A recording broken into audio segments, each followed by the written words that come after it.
All right. So good morning, everyone. We need Good to Morning. talk. morning. We're back with my good friend Greg and his lady, Brown Sugar. What's up? Uh, in this episode, this is a very special episode for me.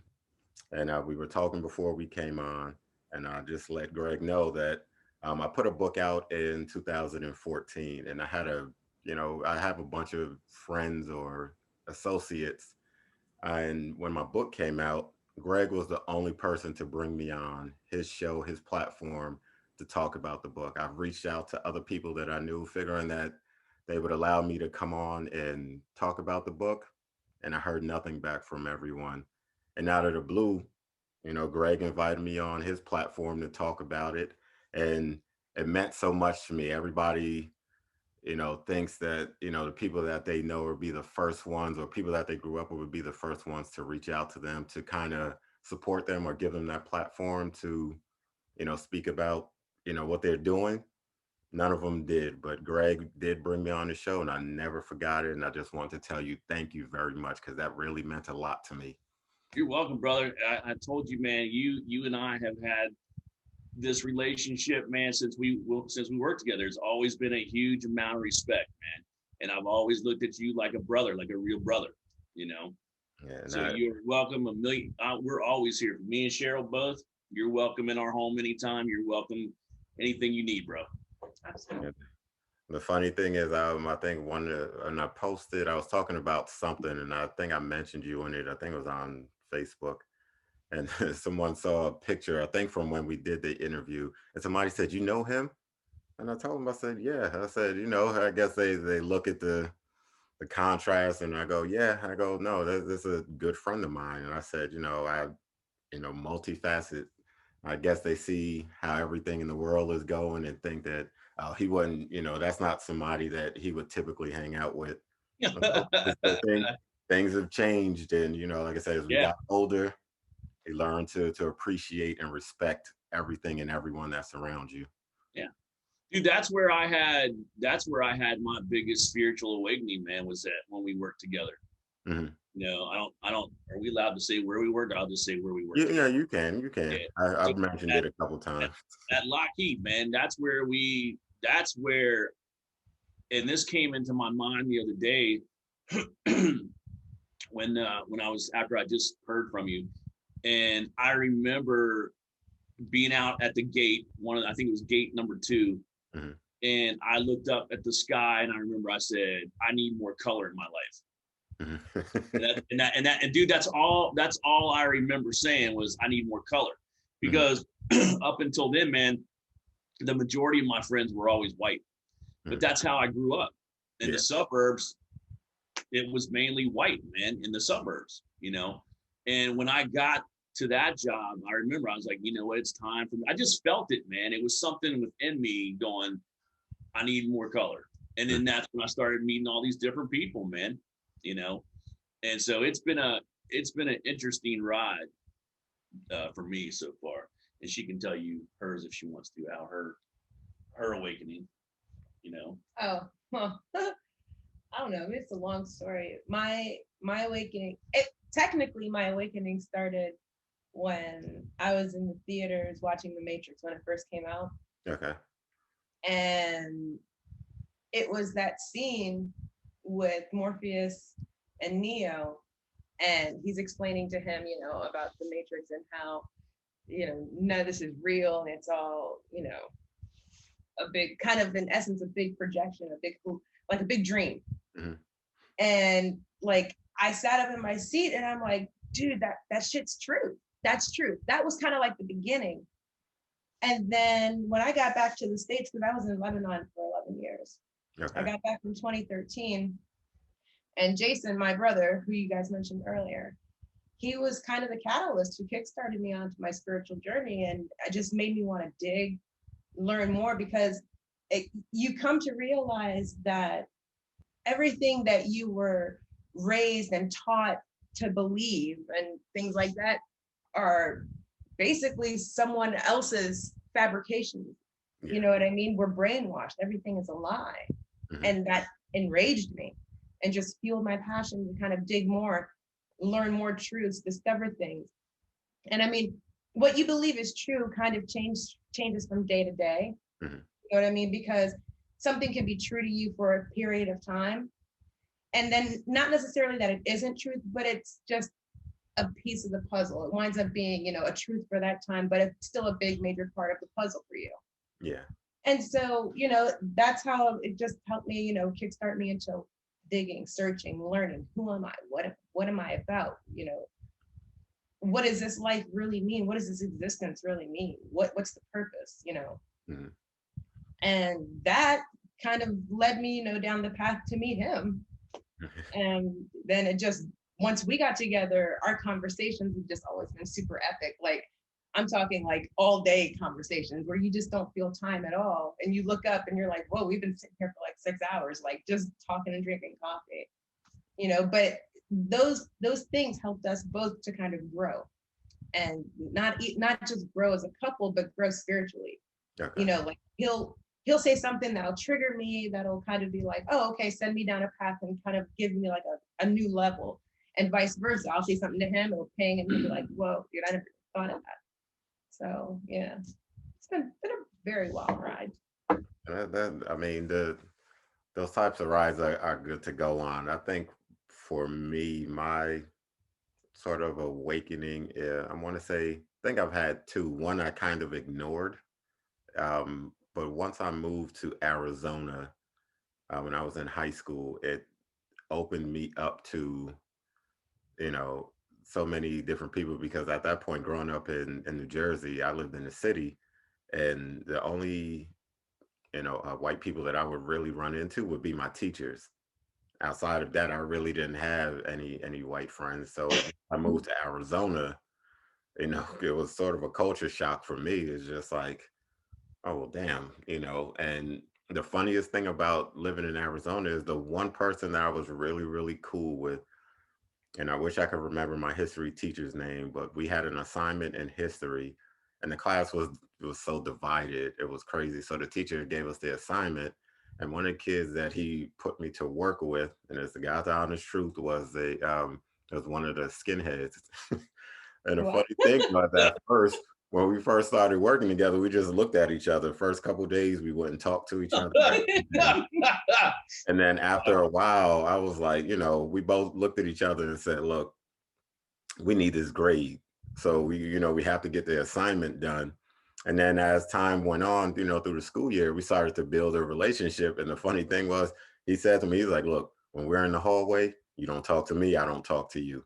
And, you know, and I was fine with it. But when we were in class, you know, we sat away from the door so no one could look in and see him working with me. And I didn't care. It was more for him than me. But, you know, we had a good relationship because of the Yeah. assignment. And like I said, the fact that it was skinhead, or I don't know if he was in the recruiting process, whatever it was, he was a skinhead, but it was just cool to work with him and get to see, you know, we didn't go deep into conversation. I didn't ask him about his family, like none of that type stuff, but it was cool to work with him, and that we had a genuine respect. I didn't, you know, I respected what he was doing. He respected what I was doing. And like I said, the goal was just to get the grade. So I think that was kind of my awakening moment, was, you know, learning that I could work with anybody under any circumstances to get the job done.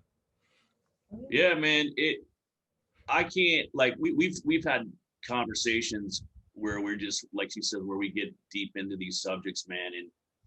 And with the turmoil that's going on right now in our country alone, her and I have been talking about all different sides of everything that's been going on, man. And I started going back to elementary school, thinking about elementary school. As a matter of fact, we just had a conversation this morning. This morning at breakfast, man. Like, we, you know, from the time we're put into, let's say, kindergarten, right? Mm-hmm. You're taught, like, think about this. We were talking this morning. Our minds as little kids, for the most part, unless you unfortunately had a bad, you know, family upbringing, Mm-hmm. your minds are pretty much blank. You're innocent, right? And we were talking about that this morning, how we were all sat in a classroom and programmed, man. If you think about this in the logic, it's like you're taking little kids' minds, man, and you're putting a history into every kid's mind that we can't even prove is real. You know what I mean? Yeah. Like and then what was the second thing? You have to pledge your allegiance.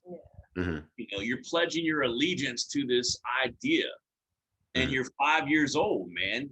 You're 5 years old, and we were talking about that this morning, how every single one of us are in the same boat. And the thing that sucks is that there's forces that you can't see behind rich curtains that are playing people, man. They're playing people. And that's the stupid thing. The stupid thing is that you said it before, man. You said a lot of times, we're all connected. We're all one, right? As soon as humanity understands that, then that game's over. Whoever's doing all the bullshit, that game's over. And not the way that they say it, like the whole "we are one" and one. I feel like that whole saying has been so deeply misconstrued, and it's been shit upon, because it's become kind of like a meme, like that. And living the dream. Oh my God, if I hear that one more fucking time, I think my head is gonna explode. Living the dream, like what are you talking about? I wanted to ask you this too, to get your thoughts, man. We always talk about, as people, most people will generally understand that our mind is a powerful thing, correct? You would agree with that, right? Yes. Our minds, right?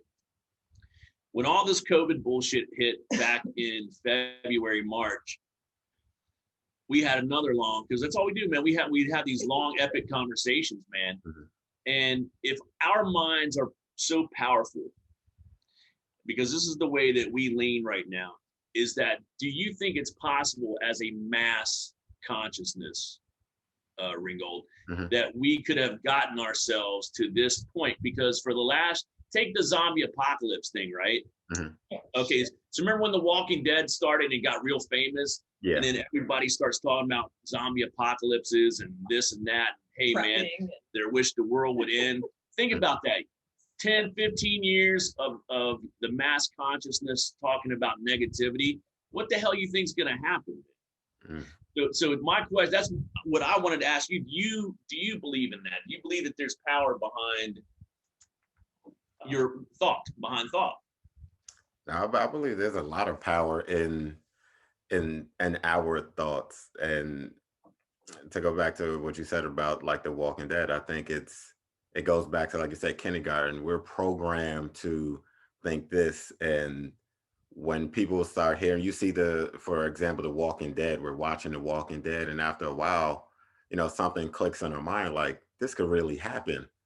And once you start to, you start telling, you say it once, then you say it twice, and then after a while, you start freaking yourself out. It's just like, this can't really happen. And I think it's sort of the same thing with COVID, is that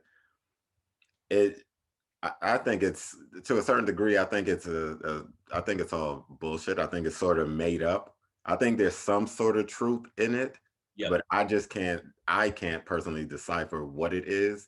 But I think there's some, the scare tactic has forced people to go, oh shit, I'm gonna die. Like you said, if you sneeze one time, you think you're gonna die. If you cough, it's oh my God, I have it. It could just be, the pollen in the air. It could just be, you're cooking this pepper, got in your system and it's making you sneeze. So I think as a group, I think if we all stopped and thought of, really push back against, the system or the government, and go, all right, look, really, what the fuck is going on? I think it would make a big difference. But because you have them telling us, especially the crew that's in the White House now, telling us, oh, this side is bad, that side is bad. And it's not just the Republicans, it's the Democrats too. This side is bad, this side, they're both doing the same thing, and it's just trying to gain more followers than the other side. And they're pushing against each other which is then spilling over to us and forcing us to, sort of choose sides. Where, like I said, I think if we banded together, we could push back against him, and I think it would make a big That's difference. it, dude. That's it. If Yeah.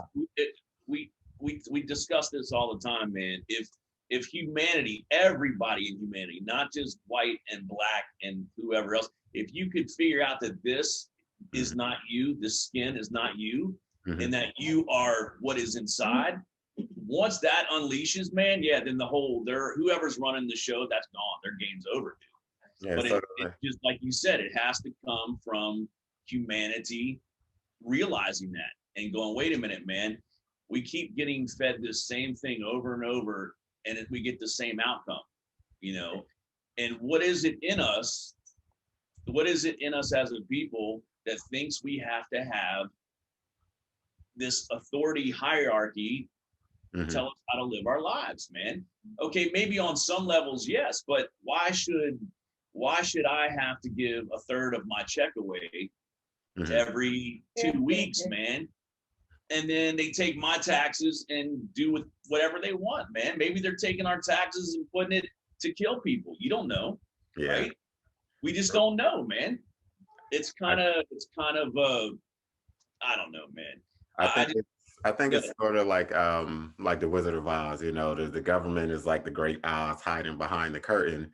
Yeah. And I think if we not in a not to like overthrow the government, but I think if we all banded together and pull the curtain back, I think the country would change so much. But I think people are so afraid because, like I said, you have the scare tactics that are put out there by both sides, and instead of us standing up, I mean, you do have your groups that ask the question, well, why and how come, and then they make they make the general public think that these people are crazy because they're asking these questions why, when that's what we're put here for. No, it doesn't matter. Even from the time we're in kindergarten on up, why is the one question that kids ask, and we may not always have the answer for them, but we know that why is coming. Is just, I need you to cut, the sky is blue, why?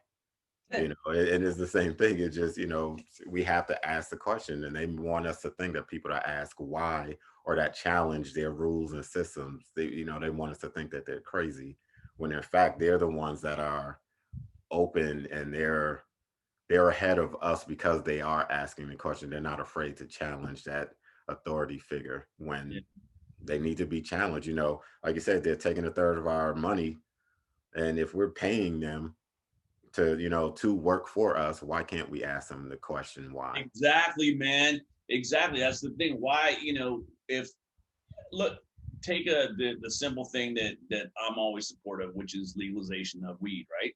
Okay.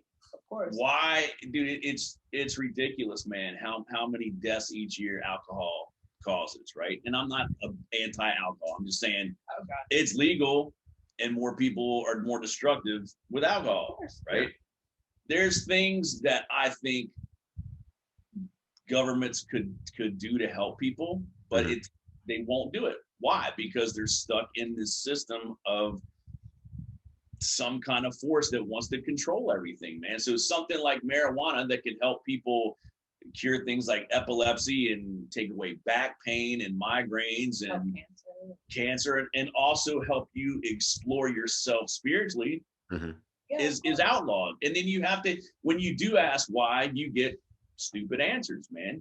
Or how about when these people go out to question the government, they get taken away, man, because you can't quite, well, it's a matter of national security. Well, why is it a matter of national security to ask why?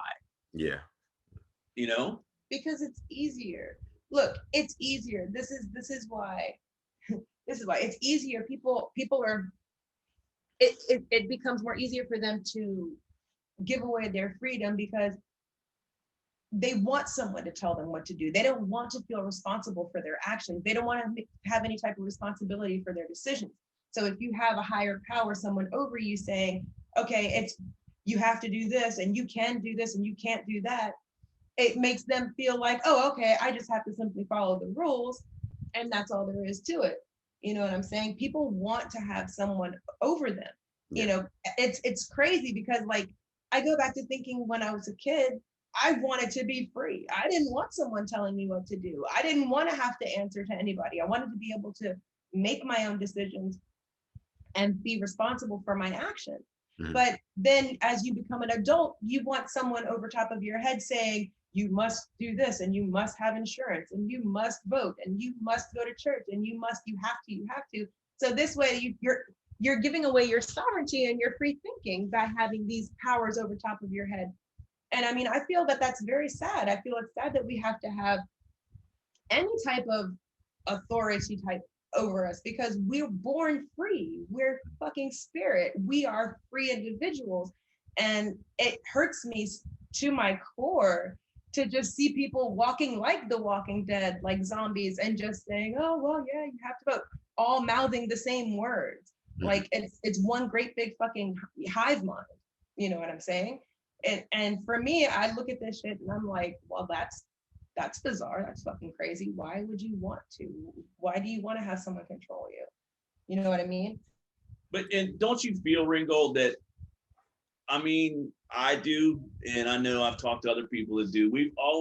There's always been those points in America where things are just starting to get a little bit tiny better and people are starting to unite, and then something comes right in and pops it, and we're back to fighting again. You know what I mean? Not that things were ever good at all. What I'm saying is things were taking a step, and then this thing comes out of nowhere and destroys it, and now everybody's fighting with people, man. Yeah, I think it's the government or whoever, whatever the system government, whatever people believe in.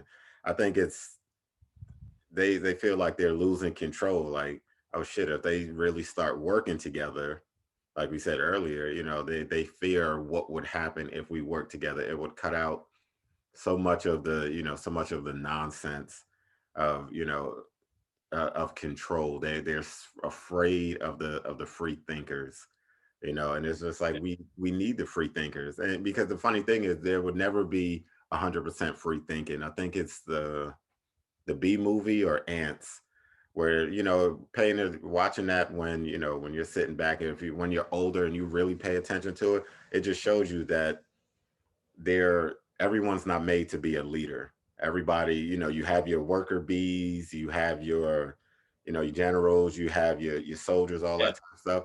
And that's what people, I think that's what they're afraid of. But I'm like, if they just, the powers that be, if they just sat back and watched it, you could still have the people that you could control, because you have people that are afraid of power, that are afraid of leadership and all that type of stuff. And like Brown Sugar said, they want to be led. And then you have the people that are free thinking and that say, this is bullshit. I want to, I'm going to challenge it. But instead of, taking that group that wants to be led, they want to lead everybody. And it's just like, let us go. Let us be who we are. You have that group over there, 100,000, 200,000, that'll follow you off a cliff.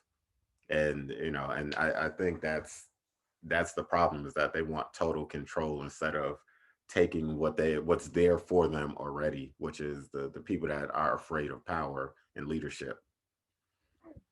yeah, it's so amazing to me, man, where people just they would literally throw themselves on the government's boots, man, to if they thought they were gonna be in any kind of and it's just absurd, man. To me, it's absurd because I can't, even when I was a kid, I told her I couldn't articulate it when I was a kid, but Mhm. I knew that government was full of shit. I didn't know how to say it, Mhm. but I knew it was, man, because you could, when you saw it on TV, and it's even worse today, man. Yeah. When you watch any kind of news reporting, I don't care what channel, what version, whatever it is, it's fake, dude. You can just look at it and tell these guys are scripting everything. They're scripting everything that they tell us. Yeah. Right. And then so that keeps that division because you got your right side and your left side. Mhm. Right. And then people like us are saying, hey, man, why don't you just think for yourself? Maybe this group and this group don't know you. Maybe they don't have your best interest at heart. At least look and ask the questions. You don't have to believe it, but just look, start digging and say, do these people really represent me, or does this person really represent me? Mm-hmm. No. If people are honest with themselves on each side, there's no way that each side can represent one whole human being, because there's always a balance in life, right? There's a balance. So if people are honest with themselves and they go, man, maybe it is time to look at this and go, is there a difference between these two sides, really? Or is it illusion? Go upstairs. What are you doing?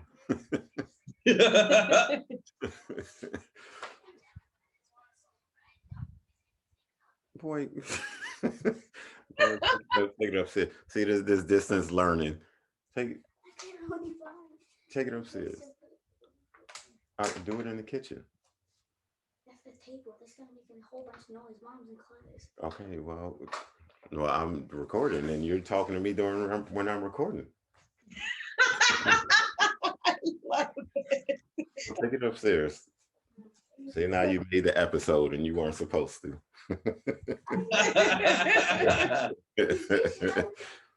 All right, I'll be up when I'm finished.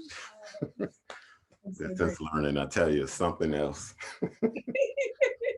Made me lose my train of thought. But I don't know, what were we talking about before he came downstairs? Oh gosh, yeah, you always look to Yeah. me for this shit, man. I think we were talking about how if people will take a look at, Yeah, looking at the situation and going, both sides are Dude, fucked up. does each side have any interest in me whatsoever? Why can't, it's a simple question, man. How come we have to elect these people, Mm-hmm. give them these large salaries, they can go fly around these big jets, do whatever, classy restaurants, but then they legislate stuff to us and tell me what I can put in my body and what I can't put in my body, right? Yeah. Or somewhere where I can't go or where I can go. Yeah, exactly. Right. That's what's insane to me, man, is that people want to keep that rolling, because why? Because it's the way it's always been. Mm-hmm. Why do you vote? Well, because I have to. It's my duty. It's my duty. That's part of the programming that we've been put under since we were kids, man. Mm-hmm. This history that we've been taught isn't just a lie to a certain group of people. It's a lie to us all, man. Oh, yeah. We've all been lied to on deep, deep, deep levels, man. Yeah, We've all been lied, and we know it. Everybody knows it, and the truth is starting to bubble. It's starting to keep coming. It comes in little spurts, but eventually America is going to realize, hey, man, this whole system has lied to us about everything. Yeah, you know who I think, or who I could honestly say I feel bad for are the people that are so misinformed that they actually believe that the government and that the powers that be, 45 and his group really care about them. And I want to say the coal miners. I go, if you really believe that the 1% actually cares about your coal mining job and that they would actually bring it back, I'm like, all you have to do is pay attention to the way that the world is moving, meaning as far as technology, with everything being automated and computerized and all this other stuff. Why would they bring back coal mining jobs? Right. And it's like, and they look at it and go, no, well, he said he's going to bring it back. I would tell you anything if I know you're going to vote for me, and all I got to do is spoon feed you some bullshit to get your vote, and then just ignore you once I'm in office and just keep telling you, oh, I'll get to that in a second. And I'll just do that for 4 years. And then I hope he doesn't. But if he gets back in for another term, it's okay, I'll do that in a second. The next thing you know, the 8 years are up and you're still in the same position that you were in when you voted him in, thinking that he had your best interests at heart. Yeah. And we're giving you, as far as our taxes and everything, we give you all of this money. You're on your private jets and you're all over the place eating here and there. And meanwhile, I'm at home, you're eating spam, you're eating scrapple, you're eating something terrible while he's out there eating great. And and that's the thing. Those are the people that I feel bad for, the people that fall for the nonsense that they're told and they just go, head first into it, believing that that this group or this 1% actually gives a shit about them when Yeah. it's But I just mean, aren't all candidates the same though? Think about it.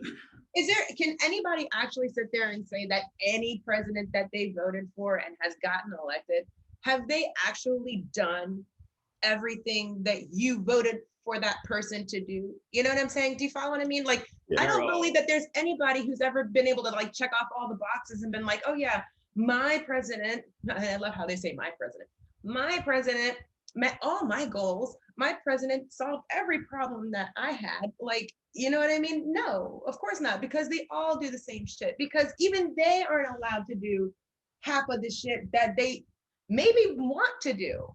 You know what I'm saying? They can't even do it because there's powers over them that say, "No, man, you can't do that." No. Well, I think for me too, man, is it comes down to everything's always about in this life.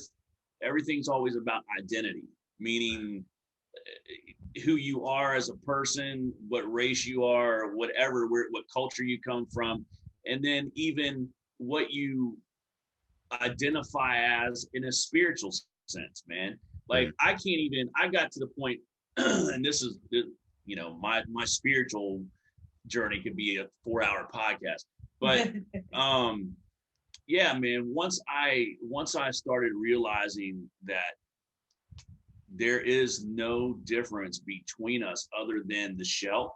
That's it, man. The coating. If people could just let that aspect of it go and go, okay, if we unite as one force, that other force is gone. It has no choice. It has no choice, man, but to go. But I think a lot of people put so much time and effort into 45 that that's a reason it could be that he'll get back in. You know what I mean? Yeah. Because there's so much focus on him, negatively or positive. All that focus is on him. Okay. It's the same way with Obama, man. There were so many people that couldn't stand Obama, right? And then with that much energy focused on one person, and then plus all the positive, you're talking about that one person. So that one person is getting that energy. It's gaining in momentum and strength. That's why I mean, it's just what we believe, man. It's like the more attention you give to something, the more it's going to get powerful. You know, is it true? Don't know, but that's what we believe, man. The more attention that you give something, it's going to get more powerful. What's the way to combat that? Create something new. Exactly. Find some, if you want someone to lead you, or for whatever reason, if you want to have a governmental person lead you, then you need to find those people in your community that actually stand for what you believe in. So if you're for human rights, which everybody should be, but if you're a human rights activist, then you need to get started locally with whoever is in your district locally that's about human rights, and then take those people and keep pushing them. You know, that's what.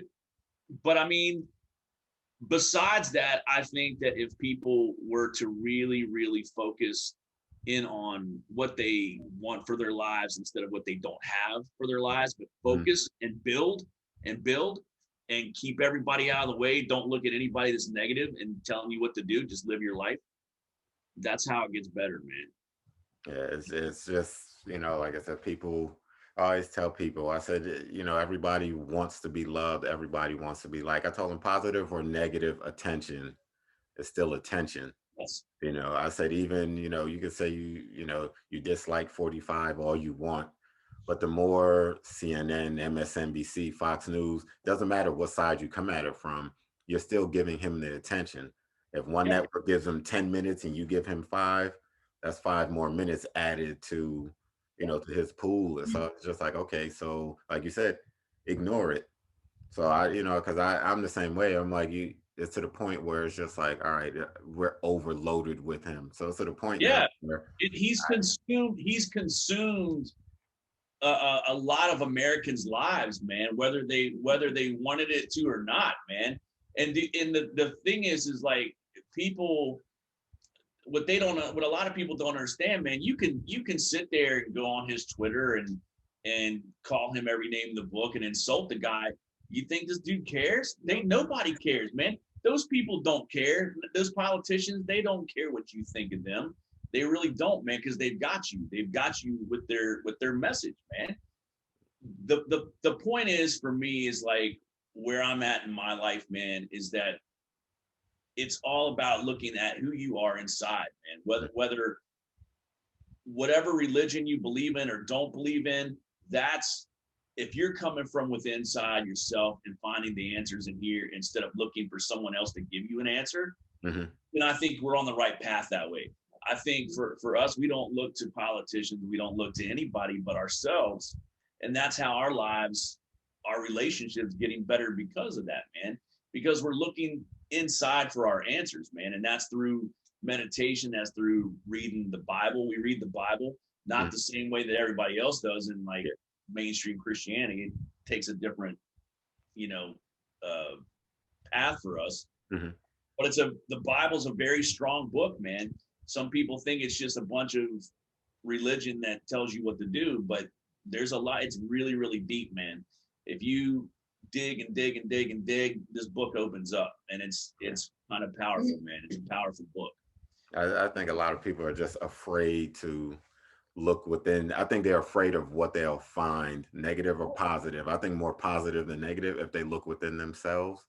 So I think that's why they, instead of free thinking or wanting to, do the research to figure out what is, what is what in the Bible and everything else, they just go, you know what?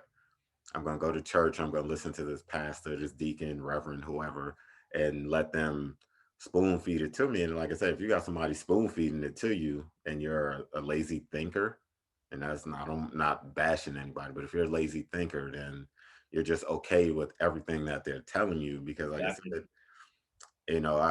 for example, and I mention this a lot, is like I do plays, and when I do my plays, I do, do them through my church and everything. And the coolest thing about it is that I have sort of have free reign of what I do as far as the plays go. So, I know what I've been taught in the Bible since I was little up until now. So one play that I did, I made Jesus a female. Some people lost their shit about it, and I was just like, I bet like, they did, bro. yeah. I bet they did, man. And my thinking, and I told him because it was sort of like a Q&A afterwards, and it was just like, well, why'd you make Jesus a female? I told him, for me, I grew up in a house with 6 females. 1, 2, I told him, I said, if I'm doing the plays and I'm just telling you everything that you've learned in the Bible, you got some people in the church that have been in church for 40, 50 years. You know all of this. So it's my job to force you to think outside the box. So why not make Jesus a female? It stirs up conversation. It makes people think. I'm not telling you, me making Jesus a female in that play doesn't mean that you have to agree with me or that I'm telling you that Jesus is a female. It's just to start a conversation. You can believe what you want to believe. This is just my interpretation of, of what I think could be. Not saying that it is, but it could be. So, it's just like I said, people are so afraid to think and work outside the box. They're in this box and they love it in the box because they're being spoon fed everything every day. Because it's comfortable. Yeah, It's labels. comfortable. Humans love labels, man. Absolutely. Human beings love to be labeled, and that's just it's something I just can't. Even with my music, man. With the music, when I was growing up, I'm mainly into the heavier side of music, and even then, man, you had the people would always break it down into subgenres, man. You had genres and then you had subgenres, right? And to me, it's like, dude, why? It's just freaking great music, man. Why does it have to be labeled? Yeah. But it's like that. It doesn't even matter what it is in society, man. Everything has to have a label, man. Or people feel like it's not real. Yeah, I tell my wife that all the time, but she always asks me, why do I get upset? I said, because when you're watching TV, you're listening to the radio or something like that, everything has a label. And I tell her, especially with sports, you'll look at it, and I told my wife, I was like, the dumbest shit in the world is they have a stat for everything. I know, dude. I know. This is the first time a left-hander threw a pitch, at 2 o'clock in the afternoon. Like, why is that a stat? I'm like, it doesn't matter. It's just he threw a pitch. Why does it have to be a left-handed pitcher at 2 o'clock with a half moon? Yeah. It's just the stupidest thing in the It's world. just useless knowledge, man, because they've got nothing else to talk about.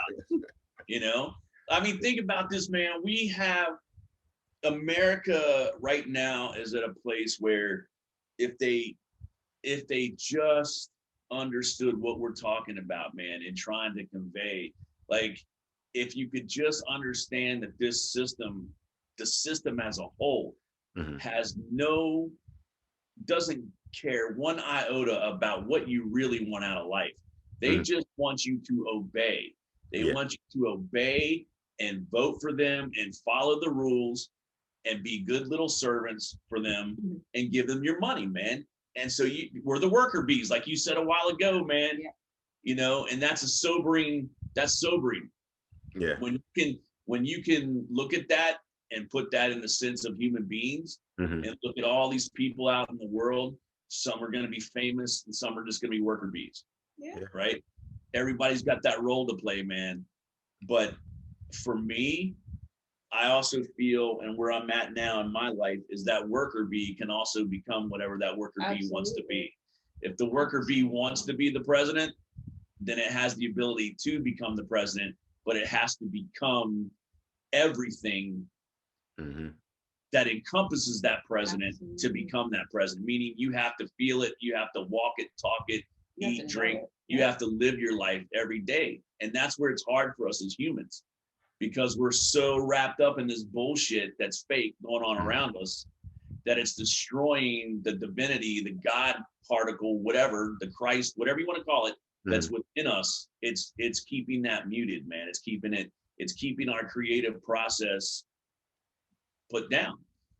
Yeah. But when we can unite and bring that all together and think of something new to help people, like when we can figure out, it's hard for me to imagine, man, in this country where we have all these brilliant minds, it's hard for me to imagine that someone hasn't come up with a way where everyone can get healthcare and be good healthcare. There has to be some way, man. Like a few years ago, I went through that problem, man, and now thank God I have insurance. Yeah. But I was in a bad situation that almost killed me without insurance. And it was the most horrible situation I've been through in my life, brother. And I cannot imagine what families go through without insurance, or single moms that've got kids that are sick that have no insurance, man, because it scared the shit out of me, man. Like, it was just bills. So there has to be some kind of brilliant person out there that can come up with an idea on how healthcare can be affordable for people. I think I believe the person is out there, and I'll take it back to the movie. I believe the movie Lucy. Yeah. We only use 10% of our brain. All right, there's more people out there that I believe there are way more people out there than we'll ever know that can tap into, maybe that 15%, maybe, the Albert Einsteins, the Stephen Hawkins, people like that can tap into that extra gear to come up with it. And I'm sure there's someone out there that has the way to do it, where everyone in the country can get, the free healthcare of Canada and all of these other countries can do it. Yeah. Why is it so hard for us to do it? And like I said, and the sad thing is that all of these other countries look at us as being this great world power and all of this craziness, but we can't even figure out a way, or we won't listen to the person that has the way for us to take care of our own people. Because like it says, everybody wants credit. If, this person comes up with how to give everybody free healthcare and they're at a lower level than me, they're going to get all the credit. And then, like you said, everybody wants the label of, oh, this genius came up with this, instead of just like, this will help humanity. Yeah. Everybody wants that power or that title to say that they did this, instead of just Yeah, it's ego as a whole. Yeah. Yeah, ego is very important to humans, man. It's and in the wrong way. Yeah, in the wrong way, man. That's the false self, man. The ego. I mean, the ego is there to protect you as well. It's a protective mechanism, but at the same time, people get too much in the ego, man, and that's who they think they are, and that's not who we are. For me, man, this dude, when this COVID shit hit, man, like her and I both, we're in a place where we just feel things, and we knew, like you said earlier, we're pretty much of the same mind that this thing has always been bullshit. There's something going on. There's something there. Something's happening, and they're doing some kind of fucktardery to people somewhere, right? But it's not what we've been told, man. Yeah, no. And this COVID has been a nightmare for people. For us, we can honestly say, dude, we haven't given this shit. I mean, it's just like what it has been for us has been a retrospective, meaning we took the time during this thing, like you were talking about earlier, to face a lot of shit. Yeah. We worked on ourselves during this. And I think that's what another thing of this COVID was, which people don't look at. Everybody just sees the negative aspect of it, which it is horrible. And that is the worst thing, how it's fucked up the economy and all that. But at the same time, if you look at it from this perspective and you go, okay, I've lived my life like this up until this point. What am I happy with it? What can I do to change it? Search my whole whatever, and find out what's in me that's not supposed to be there. Yeah. If I have some kind of hidden anger towards people or whatever, figure that out, right? And that's what I did. We spent time working on that, man, and meditating and figuring these things out, man. And it was a blessing for us, bro. It was a blessing for us because we came out of this. We finally put our first documentary out, our first film during this. We got creative, and we've used this year, even though it's a shitty year, we've used this year to actually start our company, and make it real. We're still in infant stages, but we're now rolling with it.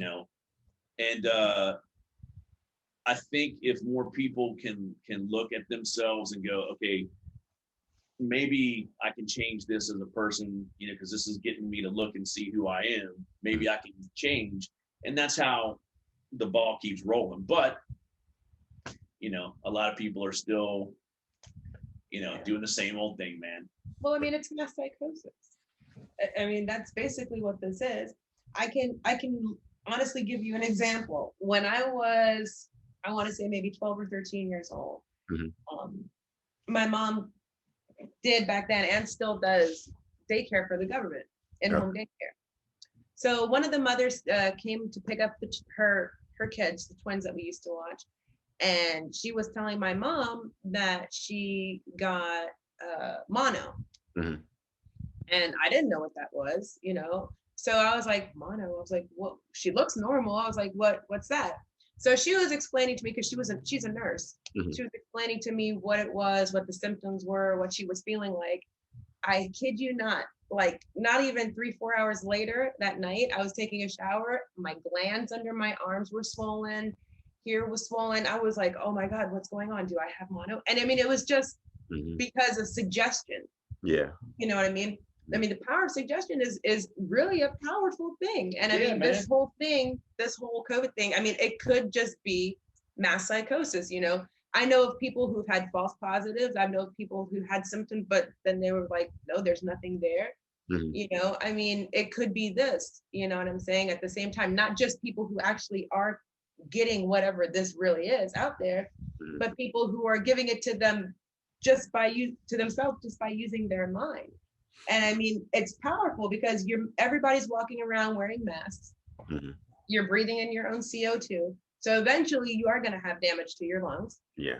Right. So then later on, they could be like, well, see, this is why this is COVID. This is because we stopped wearing the masks. You know what I'm saying? So they can put more fear into you. I mean, I just think it's mass psychosis. I think the bottom line, bro, and you can tell us what you do. I think the biggest the biggest thing wrong with everybody is one word, and that's fear, dude. Yep. This all boils down to fear. Right? I agree. I think it's, I believe that there's power in words, and that's Yeah. what it is. Like you said, Yeah. if you tell me, don't go outside at night, there's a werewolf out there. If you hear it enough, you'll start to believe it. You're like, you walk out the door and you see a tree move or something. You're like, damn, the werewolf is out there. When it's just simply the wind, it's just like you said, there's so much power in words. And like I said, and especially being, like you said, you're 12 or 13 and you hear about mono, like I said, if I heard something like that at 12 or 13, I would have sneezed and I'd be like, oh shit, I got mono. And it's just, Crazy. and it's just like you said, there's fear, the fear part of it, the power in words, and it's just like, well, damn, you don't even know exactly what mono is, but you sneeze, and that's the last thing that you heard in terms of someone being sick. So it's just, like you said, I agree 100% that there is something going on. What it is exactly, we may not know. We may not find out in our lifetime. Yeah, I don't think we're going to, bro. No. I think this, and again, this is all just opinion speculation, man. Absolutely. I think somewhere after the election, this thing will just, Yeah. it's just gonna go away, man. I don't know how. It's not just gonna disappear, but what I'm saying, it's just gonna eventually, something will come up on TV, on the news, that will take everyone's attention away from COVID, and then COVID will just quietly go the way of the flesh-eating disease and all these other kind of things, right? Look at stars and all these other things. Same shit. Yeah. Just one day you never heard about that shit anymore. And here's my thing too, man. Again, with people saying, oh, we need a vaccine. Oh, we need a vaccine. Well, okay, man. So again, you're going to allow something to be shot inside your body that they don't even know what it is, right? You're going to allow someone to shoot you in your body with something, but you won't let somebody smoke a joint, right? Come on, man. Like seriously, like, and the thing that gets me is how many people just will. I have family members that'll do it. They'll be first in line to get a shot, man. Not me, dude. If you're not going to allow me to do what I want to do with my own body, then I'm not going to allow you to put shit in my body that, I don't know what's in there. No, I agree 100%. I went to the doctor, I want to say 2 weeks ago, and they were asking me, oh, you want the flu shot? This is, I told them, I said, I've had the flu shot one time in my life. I was working at a homeless shelter, and it was required. It was, you either get the shot or you don't work. Yeah. I was like, okay, fine. But that's the only time I've ever gotten the flu shot. And I told him, I said, I normally don't get sick. I said, I think I get sick probably one time, probably every 3 to 5 years. Yeah. And that's it. So I'm like, so the doctor was like, no, I think you really should get it. And I told him, I said, with them rushing these vaccines out there, I said, I don't even know what you're giving me. So that's why I don't want it. I said, right. You're going to give me, oh, it's the flu shot, but then you're giving me a COVID vaccine or something that hasn't properly been tested. And I said, no, I don't want to be anybody's guinea pig for exactly shit that I don't know exactly what it is. And I normally don't get the flu shot. So I don't think I want to start now during this pandemic. No, and that's how they get you too, man. Like, well, you need to take this flu shot because it's going to help you because all this COVID shit flying around, right? That's how they get people, man. It goes back to fear. It's just always about fear. You need this shot. Well, here's what they're not talking about. Let's say this vaccine, they give these people vaccine for COVID, right? All right, so where's the vaccine for the next shit they're going to launch? You think that's going to, from here on out, do you think that this is going to be the only time we have things like that, this happen? When, these guys come out and talk about it on the news, hey man, this could happen more down the years. They're telling you right there, man. They're telling you, at least they're telling you the environment is right for this shit to happen, right? So how much shit are you going to get injected into your body? How much stuff are you going to allow them to poke you with? None for me, man. Not my world, bro. Like I said, that right there would be the start of the zombie apocalypse. Shoot us up. Yeah, man. Yeah. It's dude, it's crazy the amount of people that will just allow the system to do whatever they want, man. Yeah, it's crazy. But I want to get into, want to talk about your so Brewtality Films. Yeah. Saying it came about because, because you all have free time, and sort of like you during this pandemic is what led me to doing this. Like I said, I was doing the plays. I had a play set up to go. The first one that I was going to do on my own. Pandemic hit. Then I started doing the We Need to Talk. And it's just like you. I started, my production company because of the pandemic. I was sitting home and I had, my logo, everything ready to go. And I'm sitting there on the website filling out all the paperwork. And my wife was like, "What are you doing?" I think the form took 15 minutes at the most. It took me 2 hours to hit the submit button because I'm sitting there talking myself out of it, talking about what if this shit doesn't work? This could happen, that could happen. My wife walked in the room, leaned over my shoulder, just hit the enter button. She said, "There, it's done." And it was just like, so tell me about Brewtality Films. Besides the COVID, what was your thought process prior to, I guess, the whole pandemic hitting, and were you in the process of even starting Brewtality Films? Yeah, so the idea for it came back in 2015. So I was trying to what I wanted to do originally, and this goes back to the whole spiritual aspect of things. So basically, I started Brewtality Films as a spiritual, art things where I could put out films that have something to touch on spirituality. Okay. Mostly, I knew that it was always going to be about music. Mm-hmm. Right? So originally, I wanted to do a documentary on when I was a teenager. I was into Christian heavy metal. That was actually a genre back in the 80s. Mm-hmm. It was just all heavy metal music, but it was with Christian lyrics. Okay. So 2007, I was going to start this documentary, and that's when I was at Lockheed, Mm-hmm. and started little bits here and there. And back then everything was still on the cassettes. Yeah. So I had the semi-pro camera, but they used the cassettes. Mm-hmm. So in that time when I bought this camera, everything turned digital, right? Mm-hmm. So I had started filming what our first documentary is, which is Monthly Metal at Balls Bluff. Mm-hmm. And Balls Bluff Tavern was a little place up in Leesburg, Virginia. And once a month, this guy started from 2010 to 2013, I think. And he started every month. It was once a month on the first Saturday, we'd have a metal show. Mm-hmm. And he'd invite these bands from all over the county and from Manassas and wherever. And they'd come out and we'd have this night of metal, man. And so I started filming that. He let me film it every month, and I was going to put this out as a part of an ongoing documentary that I was doing on these underground bands. Okay. So, long story short, we lost Lockheed. We got laid off, and everything went into the warehouse, so to speak. It all just got put on hold. So 2015, I decided, okay, I'm going to start this back up, and I need to have a name because I haven't thought of a name yet. So I was like, I want to start this LLC. What am I going to call it? Went through like all these different stupid names, and then I just sat there and I was like, okay, my last name's Brewster. What I'm going to be talking about is heavy music, which we call brutal music. Mm-hmm. And so I was like, okay, I'm going to call it Brewtality Films.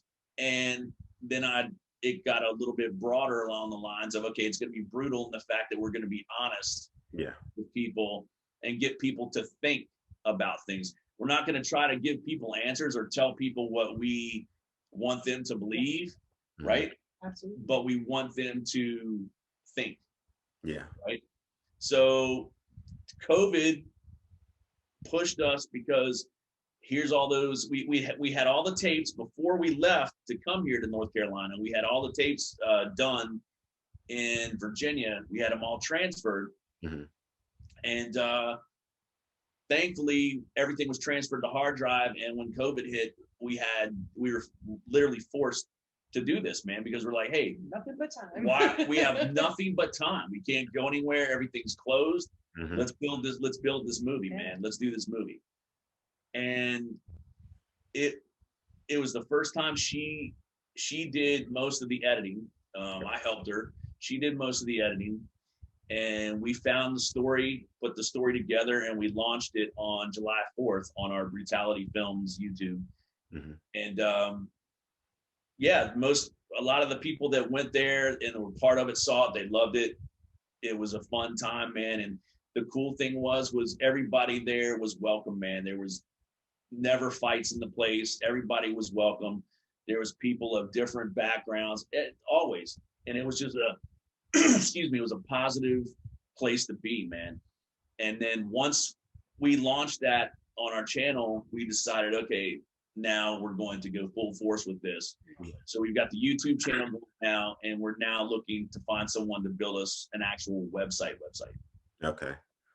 Yeah, because I was gonna say I watched it. I started watching it at one point, and then yesterday I came home and I said before I do the interview, I'm like, let me watch it again so that I can really get in the mindset of it.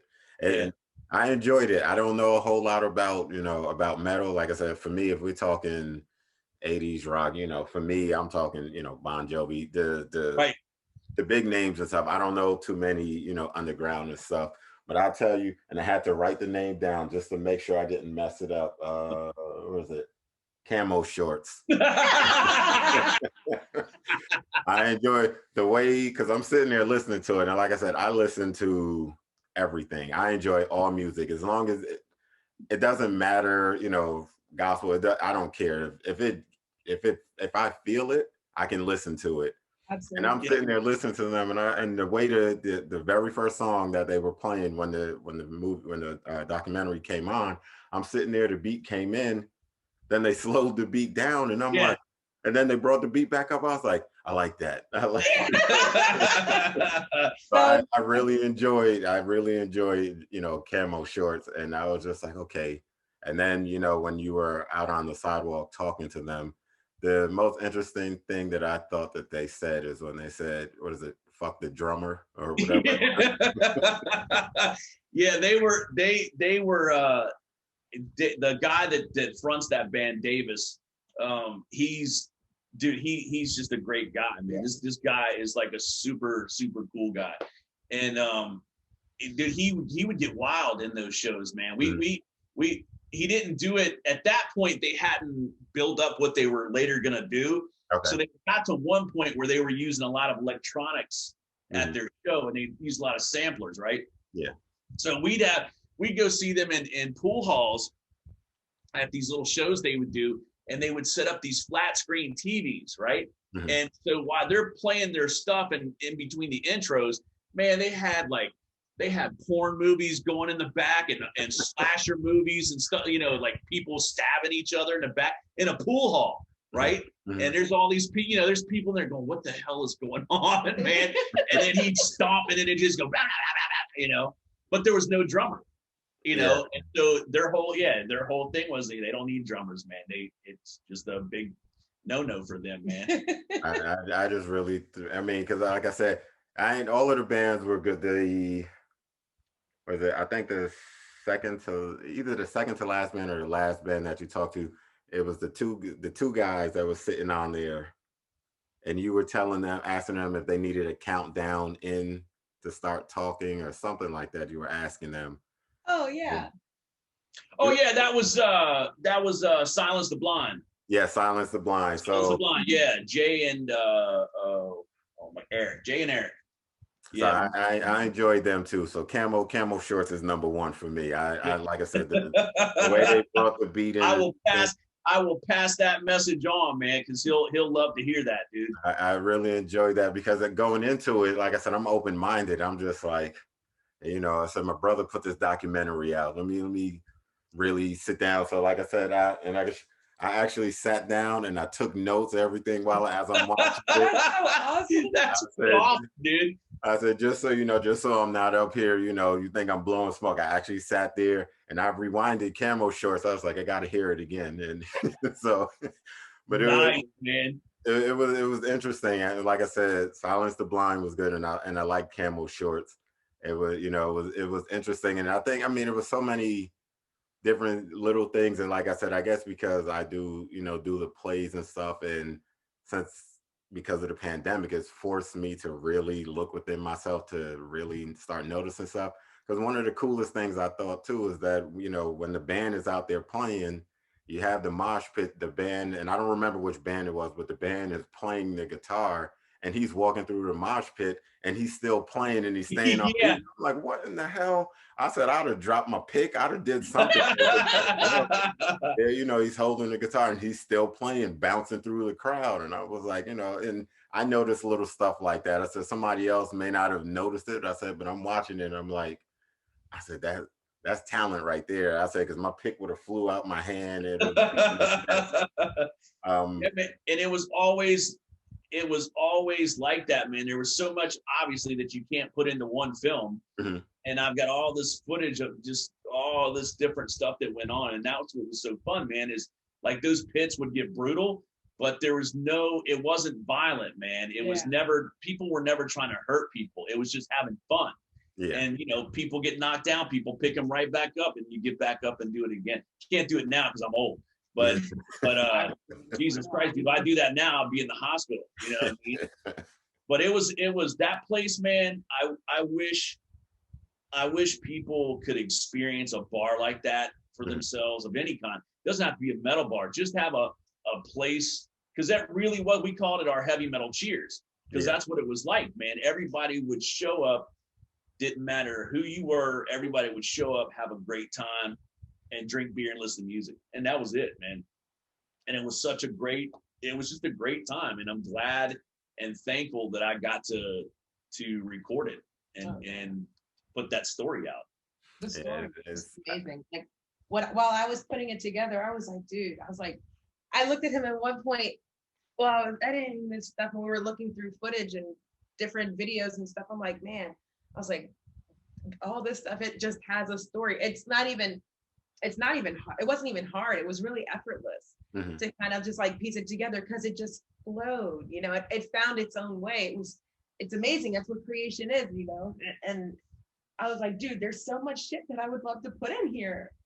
You know what I'm saying? But you can't, because you'd wind up with like a 3.5-hour documentary and nobody's going to watch that. But just the stuff that we had, and like Toby's story and, the little stories that you got to hear from the bands and shit like that, it just felt so real. And I wasn't there. I had nothing to do with this. He filmed all this while I was still overseas.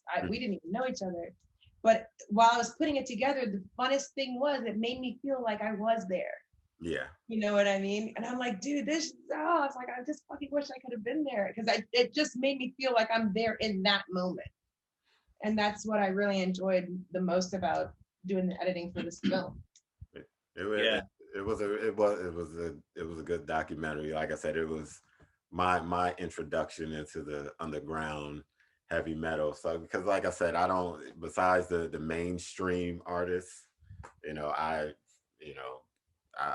trying to think the furthest I think I could go as far as metal, and it's not even that type of metal, would be maybe Panic at the Disco, something. Yeah, right. And that's as far as I could go. But like I said, seeing that underground scene and everything, I think that was cool. Like I said, maybe when I was younger, when we were at Lockheed, I would have loved to have taken in the show to, just to see it in person, because, watching the documentary, just like, that would be something cool to experience in person. Yeah. Because I want to say I like it, I compare it to like hockey. I always tell people that, I said, when you watch hockey on TV, it's cool. I said, but when you're in person, it's totally different. To me, it's better in person. So I even think, like, with your documentary, it helped me go, I could see myself taking in a show. I don't know how many shows, but I could see myself taking in a show. And I think it would be so much cooler to be in person versus seeing it on, on in your documentary.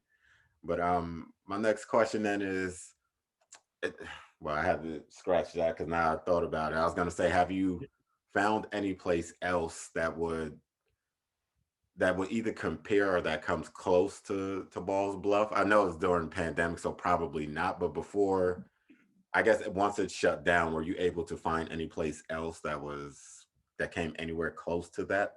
No, man. No, it was that whole, it was the like Davis, the camo shorts guy had said in the film, that thing was, you just felt it, man. It's so weird now to talk about it, but it had its own vibe. Hmm. It was literally like every one of us that went there, and of course it was open 7 days a week, but the metal part was only once a month. Okay. But most of us still hung out there because it was our watering hole. Mhm. We'd go up and have beers were cheap.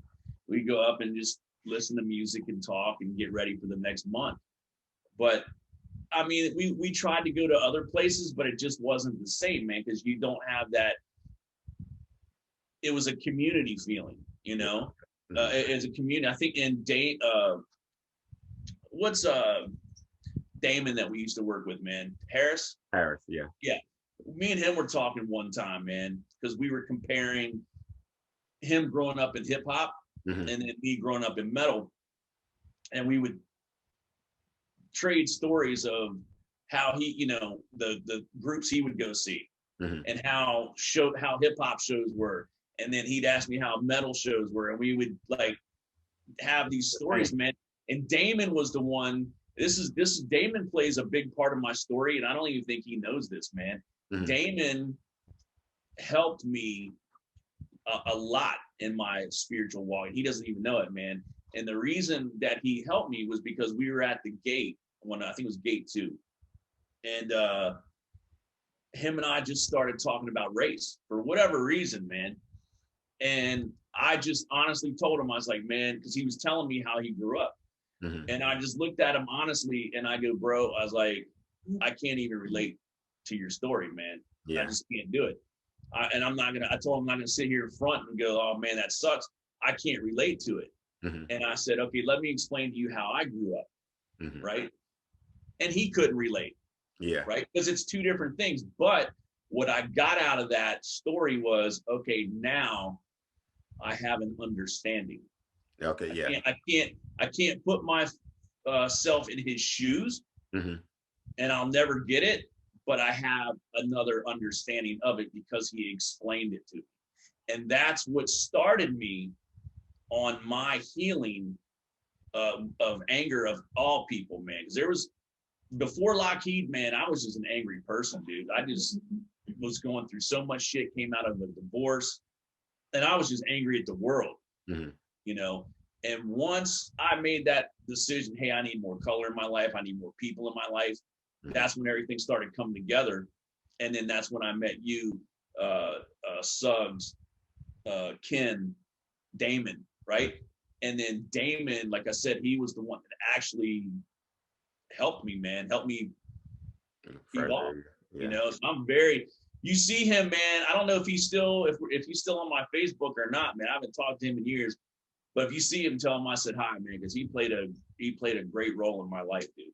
And I'm gonna definitely once I post this, I'm gonna tag him in it and just I'll DM him because I see him more on Instagram than I do Facebook. But I'll just tag him in and say, hey, you made it into the show. Yeah, I love you, Damon. I love you, bro, because he was just like you, man. He's always open-minded. Mm. He never judged or any dude, and that's what I'm so grateful for, man. And that's what we're gonna do with Brewtality. Once her and I got together Mhm. in 2016, I asked her to be a part of this, of Brewtality Films. And that's what we want to do, man. We want to make films that get people to think about life, Okay.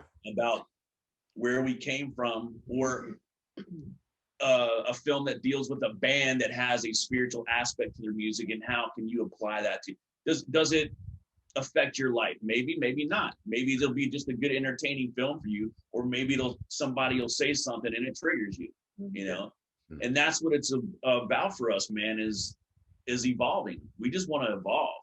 Yeah. That's a good You know? thing. So then my next question is, Toby, but have you had any contact with Toby since because I saw the way, the way that the documentary ended. It was just, I wrote that down and I don't know why. Just, I was like, what, let me make sure I ask, about Toby. Have you had any contact with him since, I guess, a documentary or anytime recently? I texted him a few days before we were going to launch it. Okay. I know I haven't heard from him, man. And I'm really, I'm bummed. But he's got his life now. Okay. I don't know if he really wanted to be put out there, in the spotlight, but it wasn't meant to do that. It was meant to be a tribute to him, because whether he knows it or not, he was another influence on me, man, because of what he stood for. He took a small little thing at this bar, and it got pretty big before the owner obviously had to sell it. Okay. But he did it himself. He put his time and his love and his sweat and effort into this place to give people an opportunity to express their art, and where they didn't have to pay money to do it. The band could come in and play for a crowd and then walk out at the end of the night with a few dollars in their pocket, man, and actually feel good about themselves. And that's what he did, man. He built this scene. He built a community. Now, he would probably tell you, no, it was all of us. And that's true to some extent. But without his vision and without his leadership, that thing would have never taken off, man. And I will always be grateful to Toby. I hope one day he contacts me, man. I hope we can have a talk about it, because he affected me, man. And I think it's a great film, man. Because I feel like it's just a good story. Like, someone who's not into heavy metal, like I said, there might be people that may not get it. People who listen to country music or whatever music, they might not get it, but at least they'll know, hey, this was a culture, that existed at that time, and it was a peaceful culture. But no, I miss Toby, man. I really miss him, and hopefully he contacts me one day, because I'd really love to see what he thought. Okay. So I'll just say the last two things before we wrap up. So Okay. I have to mention, I love the fact that you got Brother Bear in there. Oh yeah, KB, man, rest in peace. I saw Bear, and I said that's cool that that you got Bear in there, and I was surprised because I saw he flashed on the camera, and then I said, oh, there he goes. But it was cool. It was cool to see Bear in there, and I don't know, was that one of the last times that you saw him, or? Actually, I think that might have been one of the last few times we hung out, man.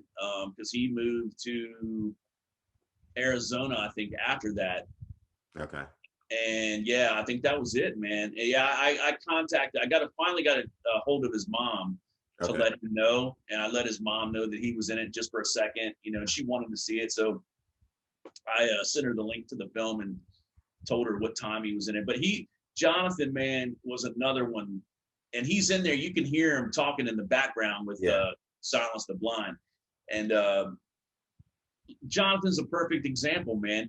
Jonathan was more into like pop music, but Jonathan was the type of individual, a great human being, that when he told you he was going to do something, he did it. That's the one of the things that I will always remember Jonathan for, was his word, dude. Yeah.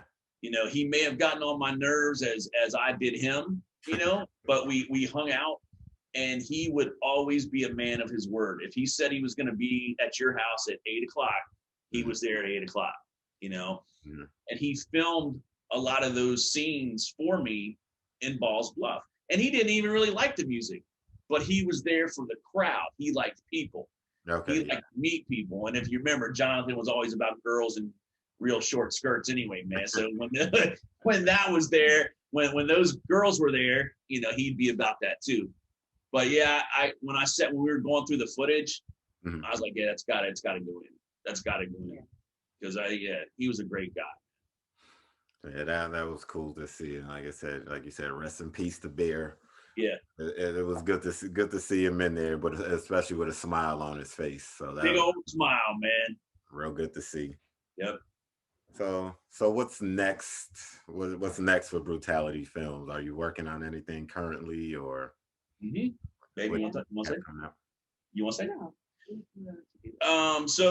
So what we're working on now is another band movie, and this is going to be it's called Striking, or First Strike, The Legend of Striking. Okay, and Striking was a heavy metal band back in the early 80s, and they were rivals with another band that had the same kind of sounding name. And Come on. I'm actually friends with the drummer. Sorry, I don't mean to cut you off. We got another visitor. I was just coming by to say hi. This is the wife. Hey, How are you? how are you? I'm fine. How you guys doing? Doing good. Doing good. See, you made an appearance, and so did Jake. Sorry, I didn't mean to cut you off. You're good. You're good. So I became friends with the drummer of this band while trying to put together my big documentary that I've been trying to do since 2015 on my life. That's still on hold because there's a lot of things we need to get done that we can't right now. Mm-hmm. So we're working on this film because Joey lives in Houston. Okay. And all we need to do is just get to Houston and film him and one of his bandmates. And we've got the other stuff already ready to go as far as putting it together. Okay. So it's the story of this band called Striking. And if you can imagine 4 guys in ridiculous costumes with makeup all over their faces, looking like women, while holding a wooden cross, a big wooden cross, or Bibles, or swords or whatever. Mm-hmm. They were probably the same as they were trying to be like shock rock, but in the Christian sense, right? Mm-hmm. So the story that these guys have is ridiculous, man. Like you couldn't even write a better script for this movie. They've been through all of it, dude. They had a record deal that could have shot them to fame, mm-hmm. and they rejected it, and they had lots of turmoil, man. Band members leaving, getting involved in some weird situations, and mm-hmm. it's just a story. And like I said, they have this silent rival going on with this other band that did make it, that did get famous, right? And so it's like a silent rival. And so I was talking to him, and I go, dude, we just need to make this movie, man. We really need to make this. So, I mean, you're talking about these guys in 1985 or 6 decided, the leader of the group decided he wanted to go protest a Motley Crue concert, which, right? Okay, so Motley Crue back in the day stood for the devil, right? It was the devil band, right? So these guys go to a hardware place like a Lowe's or something back then, whatever was around back then, and decided to build a makeshift cross in the middle of a parking lot, and then in their full dress, mm-hmm. throw this big wooden cross upon their shoulder and walk to the venue, and they're protesting with all the fans outside, right? Now, then they get arrested because they won't turn around, they won't leave. So the cops put them in handcuffs, man. And then that story was taken back in the 80s and made legendary, and it was stuff that never happened. So they're an urban legend, and they don't even really know it. They kind of know it, mm-hmm. but in one little culture, they're an urban legend, man, of like, hey, this is the band that stormed into the Motley Crue concert and went to the stage with the cross, and that never happened, man. It's never happened. So it's things like that I was telling him, this story needs to be told, man. It It's needs to good. be told so people can see that, yeah, this was a heavy metal band, and this was a band that stood for faith. Yeah. But it shows you that just because they were people of faith, it did not make them immune to the problems of the world. Yeah. And so it's a really good story, man. So right now we've got a GoFundMe campaign going, and I'll have to send you that link, man, because I don't have the link. I'll send you the link to that, bro. Okay. Yeah, But it's a GoFundMe link to get this film made, man, because it needs to be told, man. This will be a good movie for people just to go, wow, dude, these guys actually did this, and it's coming from, again, like a faith perspective. So this movie will deal with people's faith and how they dealt with it, and where are they at now, since then. So yeah, man. So we're just trying to keep moving, man, and make this thing legit. Like COVID did something to us, man. It opened up a creative force. Yeah. It's just you. I say you, myself, and I'm sure there are plenty of other people that took a bad situation and made it work in our favor. A lot of people probably sat back and just like, oh God, what am I going to do next, or what's next, and blah blah blah. And instead of waiting to see what's next, as the term goes, we grabbed the bull by the horns and took it in the direction that we wanted it to go. Because that's great that you were able to, like I said, find the silver lining in all of this madness and make it work for you too. And I can't wait to see that, because I don't know a whole lot, like I said, about rock, but to challenge Motley Crue back at that time. Yeah, right. They were the kings of the arenas back then, man. That's something that you believe very heavily if you're going to challenge Motley Crue, like you said, to show up in full dress with a big wooden cross. That's something special. That's definitely a story that needs to be told. And like I said, I believe that you and Brown Sugar, y'all could, from what I saw of Balls Bluff, I believe that you two will make it work. Thank you, brother. Thank you.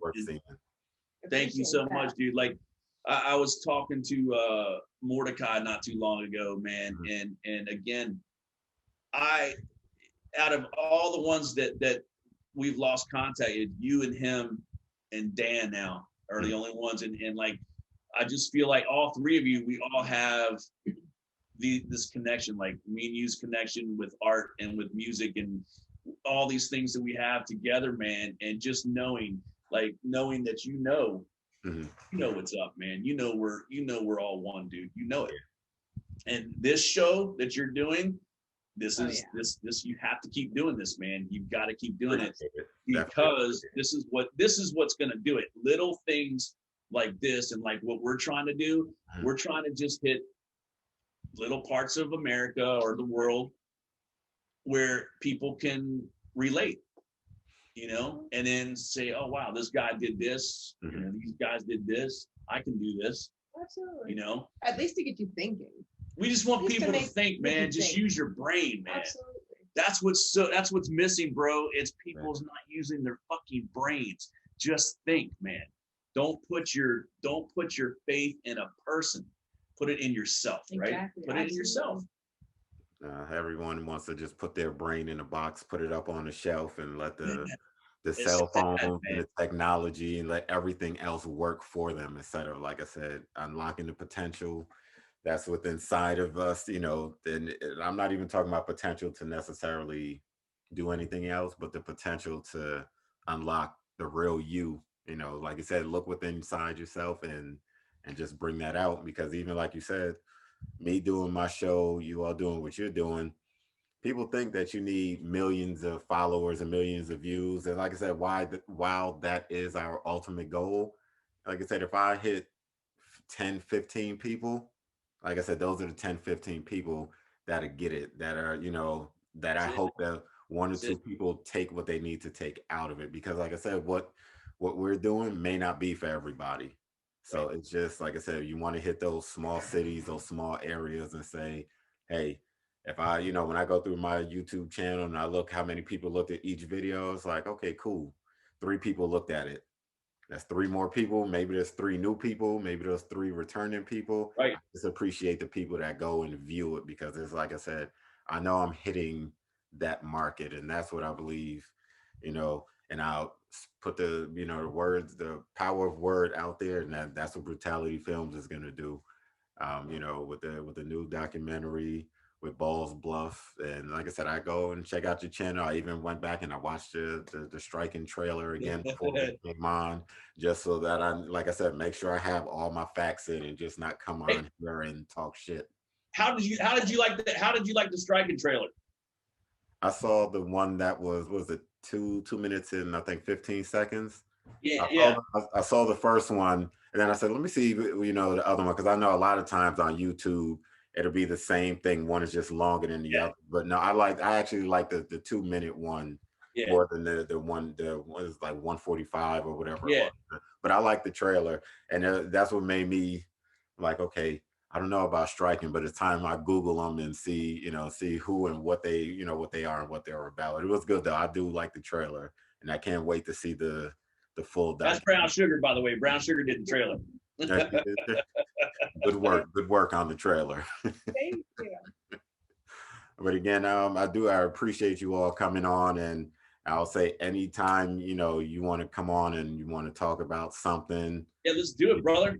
I sent you, I sent you my number, just send me a text. You can reach me on Facebook or Instagram, Twitter. I'm not on Twitter that often, but I do check it. So, definitely reach out, brother, and want to stay in touch. And like I said, again, the relationship was built from, like I said, you bringing me on, allowing me to come on your platform. Oh, yeah, man. In 2014 or 15 and talk about my book. And I do appreciate it, and I'll appreciate it for the rest of my life. Because like I said, that was my first exposure. Even if I got on there for 1 second, that's 1 second more than I got on another platform to talk about it. And I do appreciate it. You're welcome, bro. Anytime. You're always welcome on anything we do, man. You're welcome here in our home. You're welcome anywhere, anytime. And we have to do this again, man. We got to do it again. Because I've been watching, man. I'll watch. Sometimes I can't do the whole show because I got to go to bed. But I'm watching. So I know some of the episodes are long, and I'm still figuring out the editing and everything. Because of course, man. Of course. Hey, if you got questions about editing, hit us up. We're not super professional, but she's got the basics, man. Oh yeah. Well, I mean, with our company, we basically we don't want to be polished. This is our foundation. Yeah. We don't want to be polished. We don't want to be Hollywood. Mm-hmm. We're kind of like the middle finger to Hollywood, because we want it to be raw and kind of gritty sometimes, because that's what life is. It's not polished. Mm-hmm. It's not perfect. We want everything that we do to feel genuine to the situation and genuine to ourselves. So I mean, that's why I edit it the way that I do. So anytime you want, I mean, I'm more than happy to, we can video chat, we'll talk about things, maybe what you're using in terms of software. Mm-hmm. Versus what we're using. Maybe we can help each other with that. I think it'd be fabulous. Yeah, man. Anything to help you and my brother out, definitely. Because like I said, I don't think we get any more organic than my son and distance learning coming to interrupt the interview. Dude, that's keeping it real, man. And I'm not going to edit it out. It's going to make the show. Somebody might look and say, "What the hell?" Hey, that's it. Like I said in the beginning, it's all organic. I don't want it like Brown Sugar said. I don't want it to seem like, oh man, this guy's polished. He got it all together. I'm still learning. So it's like I said, I appreciate my son coming down and and the wife coming in. Well, our son has been back and forth. Our little fur baby made it in here a couple of times. He's knocked out now. He's finally settled down. He's snoring. And even Yoda, baby Yoda made an appearance on it. Oh, right on. But again, I definitely appreciate you coming on, especially early. I know it's early in the morning. Hope it wasn't too early for you all. But I do appreciate your time and coming on. And like I said, we'll definitely stay in touch. Love you, brother. Love you, sis. Love you, brother. Love you too, man. We'll see you soon, guys. man. Welcome back anytime. Thanks. Thank All right. you. All right. Thank Thanks, you brother. so much. Love Have you, a man. good day. Love you too. Dude, peace.